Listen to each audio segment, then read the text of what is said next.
तो चलिए आज सिर्फ एक डरावनी कहानी सुनते नहीं हैं, बल्कि ये समझते हैं कि डर पैदा करने के लिए एक कहानी को गढ़ा कैसे जाता है। और इसके लिए हम जिस कहानी की चीरफाड़ करने वाले हैं उसका नाम है अंधेरी हवेली का रहस्य। कहानी की पहली ही लाइन और खेल शुरू, ये लाइन सीधे सीधे उस जगह का सबसे बड़ा खतरा सामने रख देती है। ये एक बहुत पुराना लेकिन जबरदस्त तरीका है जो पहले ही सेकंड से माहौल बना देता है और मन में एक सवाल छोड़ जाता है कि आखिर क्यों कोई वापस क्यों नहीं आता। हर अच्छी हॉरर कहानी की शुरुआत एक मजबूत नींव से होती है। मतलब पहले हमें किरदारों से मिलवाया जाता है, उस भुतहा जगह को दिखाया जाता है और दी जाती है पहली चेतावनी। तो इस कहानी के खिलाड़ी कौन कौन हैं? सबसे पहले आरव, हमारा हीरो, जो सच जानने के लिए कुछ भी कर सकता है। फिर है मीरा, जो हमारी ही तरह डरी हुई है। और हाँ, कैडेकर, जो खतरे की घंटी बजाता है।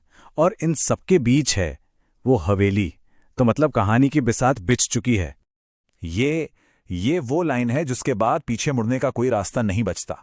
इसे कहते हैं पॉइंट ऑफ नो रिटर्न वाली चेतावनी।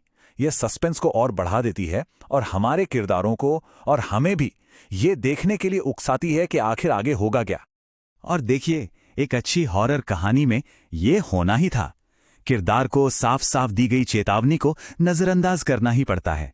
यही वो पल है जब हम सोचते हैं, अरे नहीं, वहां मत जाओ। और बस इसी वजह से कहानी अपने अगले और ज्यादा डरावने पड़ाव पर पहुंच जाती है।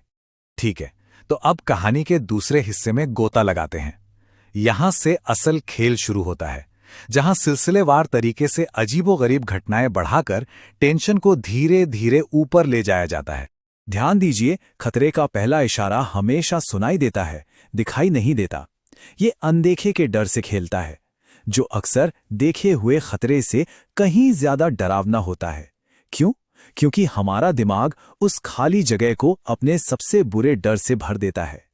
और फिर मिलती है एक डायरी।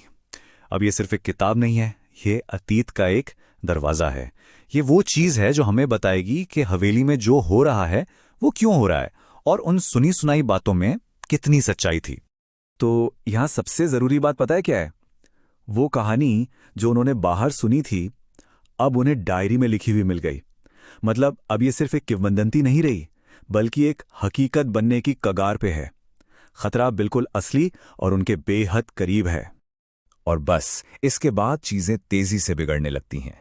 अब सिर्फ डरावना माहौल नहीं है, अब हवेली खुद हरकत में आ गई है। खतरा अब सिर्फ महसूस नहीं हो रहा, बल्कि दिख भी रहा है और सुनाई भी दे रहा है। ये वो पल है जो रोंगटे खड़े कर देता है। अब डर किसी कोने में या किसी आवाज में नहीं है, बल्कि ठीक किरदार के पीछे है। ये बढ़ते हुए तनाव का सबसे ऊंचा पॉइंट है, क्लाइमैक्स से ठीक पहले। और अब वो पल आ ही गया।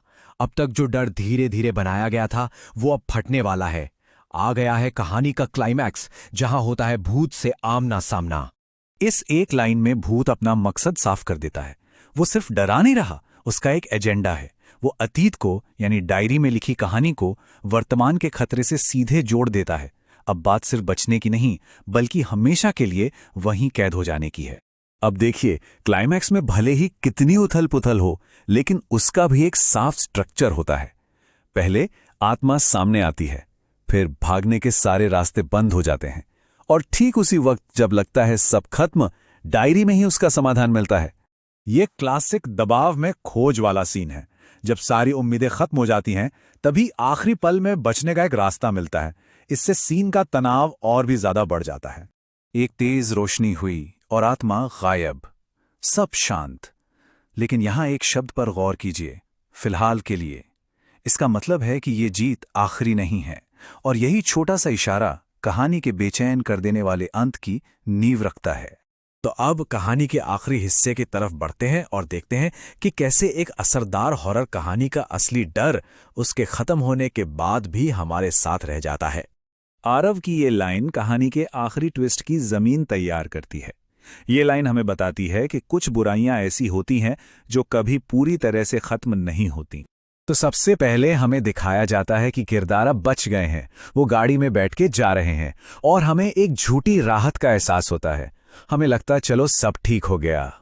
लेकिन तभी ये सवाल उठता है, क्या ये सच है या सिर्फ एक भ्रम? और यही एक सवाल हमारी उस राहत की सांस को गले में ही अटका देता है। यहीं पर कहानी हमारे दिमाग के साथ खेलती है। और फिर हमें वो दिखाया जाता है जो हमारे किरदार नहीं देख सकते। हवेली की खिड़की में वही परछाई। मतलब साफ है, बुराई को हराया नहीं गया था, वो तो बस इंतजार कर रही थी।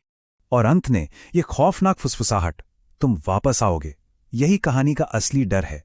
आतंक खत्म नहीं हुआ है और इस श्राप से बचना नामुमकिन है। सवाल ये नहीं है कि क्या वो बच गए, सवाल ये है कि क्या कोई ऐसी जगहों से कभी सच में बच पाता है।